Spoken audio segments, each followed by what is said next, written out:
let's do this one first. Okay, go ahead. All right, so this is from the Patreon platform from Michael Williams. Michael Williams said, "Who has been the most or worst smeared candidate this election cycle? Good question. Both in the U.S. and in the U.K." He said he's thinking Tulsi, but Corbyn is right behind her as far as the most smeared. I think Corbyn. Smeared. Corbyn. 1,000 times Corbyn. I think 1,000 times Corbyn. I don't think it's even close. I mean, they call that man. Do you realize Margaret Hodge, member of parliament, comes down and starts screaming at him, "You're a fucking anti-Semite." Now, she says this in front of everybody, then immediately on the media, Jeremy Corbyn's fucking anti-Semite. Jeremy Corbyn's fucking anti-Semite. And the media for like 3 years called him. Do you realize there is nobody less anti-Semitic than Jeremy Corbyn? And they screamed and howled that this man was a Semite. Either he himself was an anti-Semite or he allowed it in his party. Yeah. You had the bishop or whoever that person was. It wasn't a bishop. But you had the person heavy in the Jewish community, main member of a church or something, comes out and says that there's a problem with labor and anti-Semitism and that Jeremy Corbyn, for the most part, allowed that anti-Semitism to fester in that party. Labor has a problem. So immediately, of course, the media says, Jeremy Corbyn's a fucking anti-Semite. And they run story after story after story. And they do this for 3 fucking years. And they don't allow it to die down. Now, the honest reality of it is that the very fact that he says Palestinians are human beings and we need to treat them as such if we ever want to have any kind of resolution to this issue. And the very acknowledgement that Palestinians are human beings allows, because it's a one-to-one, if you believe that Palestinians are human beings, then you got to be anti-Semite to have that belief. Like that, but that's how it goes. That there's no introspection into the conversation because they don't want it to be. You have elements of labor who hated Corbyn's fucking guts. They're not, they don't have to be Zionists or anything else. They just hated his guts. Right. You had elements of the Israeli lobby who hated his fucking guts because of his policy on Israel and Palestine. And these two found a common ally in one another because many of them were in the same party at one point. But in other cases, you had the lobby, for the most part, that's backing these guys. And this dovetails nicely to Labor's own people saying he's a fucking anti-Semite, and this other group saying he's a fucking anti-Semite, and the media runs with it. And the media treats every story as if it's legitimate. Yeah. Like it's astonishing to me. Like, you can deal with people, and then as human beings, you're like, that guy's full of shit. Why? Because oftentimes there's other reasons for the reason that they're doing things. Meaning there's stated reason. Why do I always get mad at you when you and I have a go at one another? It's because I take this thing of, that first issue was bullshit, and you know it was bullshit. And your second issue is the real issue, and let's have a conversation about the real issue. It's that type of stuff. What? It's, my point is, I think you're making up stuff. human beings oftentimes can know that this other person is motivated by something other than what they said they're motivated by. Scenes, right. This person is full of shit. The media never does that. The media, especially on those type of claims, they could point to nothing that he's been anti-Semitic about. And they would put it to him and they would say, what about these claims that you're an anti-Semite? Okay, what about these claims that you allow anti-Semitism? And they would write story after story after story after story. They would say Jeremy Corbyn, was working with terrorists, in the IRA. Jeremy Corbyn was okay with terrorists in this particular place. Jeremy Corbyn, was okay with Russia poisoning somebody. Like, they would run all of these stories and they would hit him over and over and over and over.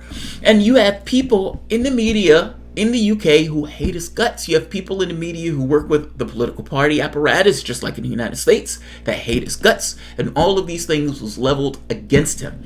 To be fair, he never put this back and said, it is anti-Semitic of you in and of itself to say that I'm anti-Semitic for taking a policy position of a state. Israel is a state. Jewish, fuck that. It's a state like any other state. Yeah. And it can be criticized for the actions that it takes just like any other state. You're telling me about the fucking Uyghurs in China. What about this shit? What about this shit? They have an open-air ghetto. They have nuclear weapons. Nobody cares. Do you know they've tried to call Jeremy Corbyn, Bernie Sanders, anti-Semitic now? The guy's fucking Jewish. His family died in the goddamn Holocaust. No, it's not going to stick. Does it stop him from trying it? No, and that's kind of my point. It's a playbook. It's not a real thing. Right. If you're asking me, did they shit on Gabbard? Yes. They treat her poorly. It's not the same. I don't even think it's close. I think, don't misunderstand me, she's treated poorly. She treated poorly. They called the woman a Russian asset. So would you say that she is definitely the most smeared on the U.S. side in this cycle of elections? I think so. Yeah. Yeah. But in regards to like on the UK overall, side, it's definitely Corbyn. Oh yeah, man, it is so like you can look at some of the stuff they were saying about him, and it was just in stereo, and it was just like right before the election. And I agree, he allowed himself to be hobbled on a lot of the stuff, but by the same token, if you ask me, did they smear him? God knows they did. Yeah. Yeah. All right, so let me get caught up on the super chats. Thank you for that, and thank you for that question, Michael Williams. James777, thank you for the super chat. James says, happy holidays. Thanks for being neutral on Tulsi. He says... I'm not neutral. I like Tulsi. Okay. Oh, but go ahead. I'm sorry. Hope other progressives are as reasonable as you. BS is my second choice. By the way, Mrs. Thomas is looking beautiful. Aww. Thank you. Uncle Brother, hey! Uncle Brother's my number one fan. I don't think I'm neutral on Tulsi. I like Tulsi. Wait, let me finish my other super chat. Oh, go ahead. Uncle Brother says, hello, Aisha. Yes. Season greetings, guys. Hello, Uncle Brother. So you said you don't think you're neutral on... Some people were saying, somebody said you smeared Tulsi, too. I like Tulsi. I just, if she does something I dislike, I call people out. hit her. Yeah. It's not, these are horses to me. Yes, there's a human being underneath. But in the wider scheme of things, I look at the candidates and I say, what do I like? What do I dislike? That's all. And this stuff is purely along the lines of, this is ideologically, this is kind of where I am, and this is how I look at what's taking place. And I give you my reasons. It's not like I just, the woman's a Russian asset, and then go on to the next video. It's usually very specific if it's something that she's doing. Like this vote that she made at the House. Like I said, it's a rational choice. I don't think that's necessarily smearing her. That's not smearing. I think that's just calling her out for things that you disagree with her on. You will never find a video where I've trashed her. You may find videos where I've said I don't like this, where I've said she's done X or she's done Y. But trashing her, no. Smearing her, hell no. Right, Matthew Wayne. Disagreeing with someone is not smearing. That's not smearing. Right. And by the way, like I said, all things being equal, I like her. Yeah. She supported my guy. Like, I've said this on more than one occasion.